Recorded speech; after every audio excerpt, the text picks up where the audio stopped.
is the Celebrity Afterlife Report podcast.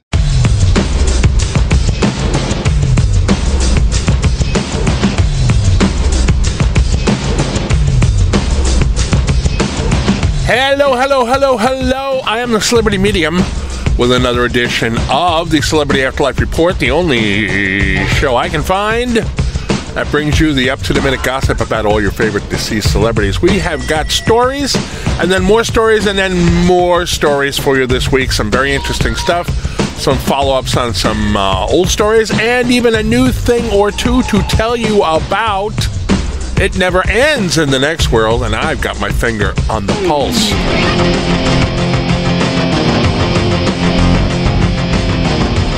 I guess assuming pulse is the right word.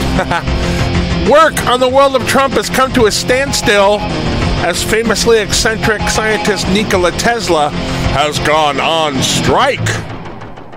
Tesla was hired by Fred Trump, father of El Presidente de Estados Unidos, Donald Trump. He hired him to work on the world of Trump, which is supposed to be a tourist attraction honoring Fred's son, Donald. Now, Tesla was a rather eccentric guy, and apparently still is. Tesla is insisting that his demands that the attraction operate on DC current, not AC, and that he be an animatronic figure in it, be approved by Fred pronto. Trump is equally adamant that he will not give in on either demand. So the two appear to be at a standstill for the moment. And rumor is that Fred is trying to find someone to replace Tesla as the head scientist / engineer on the project, but he hasn't been successful yet. What did I tell you? I said these two are going to bump heads soon, and they are bumping heads like two billy goats fighting over whatever it is billy goats fight over.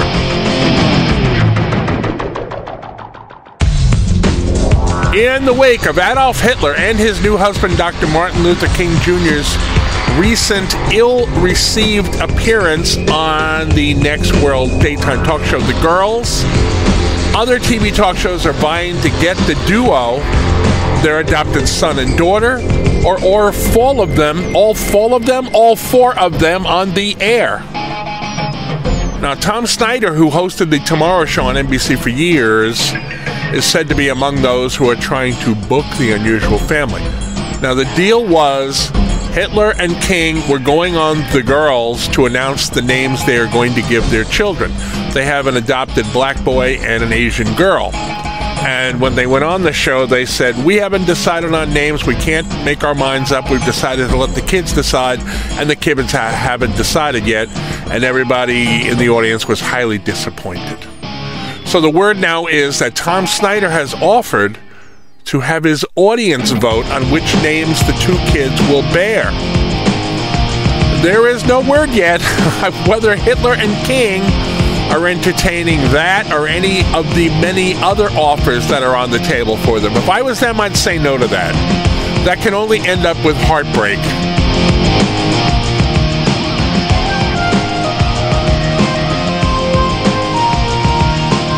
Former Hollywood heartthrob Tab Hunter has already started his Next World porn career. He was offered a gig in the world of gay porn by Orville and Wilbur Wright, the inventors of the airplane, who have been doing gay porn for some time now.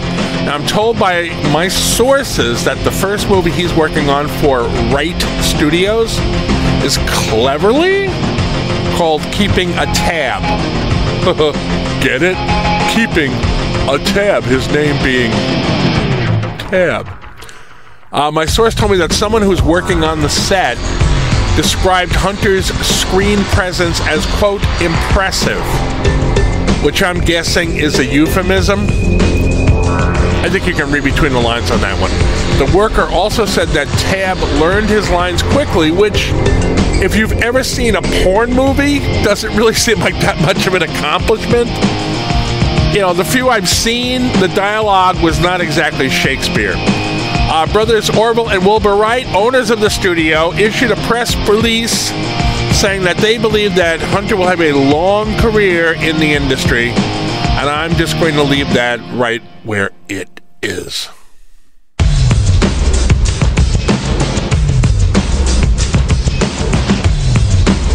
Okay. With all the news about Steve Jobs and Walt Disney working on a new theme park in the afterlife, Mediopolis, the town that the two of them run jointly, has been kind of ignored by the press in the afterlife in recent weeks.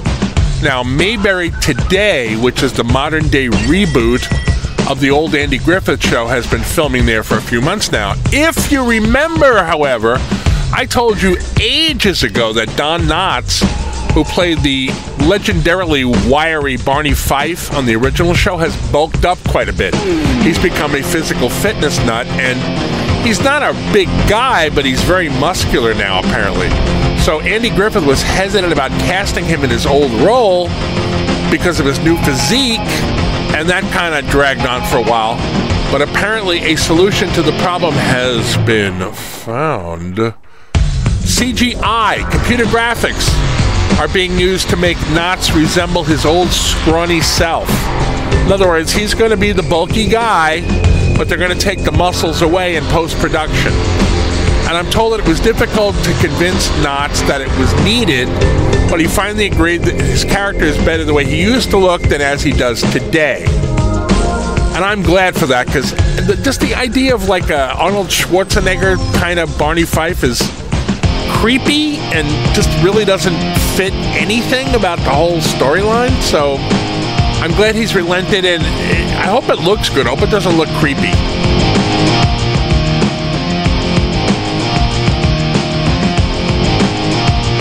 And I think I'm done here. In fact, I know I'm done here because I'm looking at the end of my notes. That means I'm done. I'll be back next week with another edition of all the up-to-the-minute gossip about all your favorite deceased celebrities. In the meantime, you can find this here show on iTunes. You can find it in the Google Play Store. You can find it on the Tube of You. And you can also hear it on K-Chung Radio, AM 1630, in the Los Angeles area, where it airs on Monday afternoons as part of an overall show called Inspirato Projecto Radio. Tell your friends and everybody you know about that. Let's expand this bad boy in terms of audience, shall we? Until next time, I am the Celebrity Medium. Thanks for listening.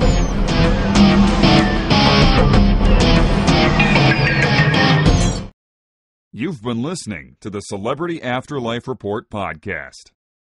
To ask a question about your favorite deceased celebrity, call 818-3-MY-DREAM.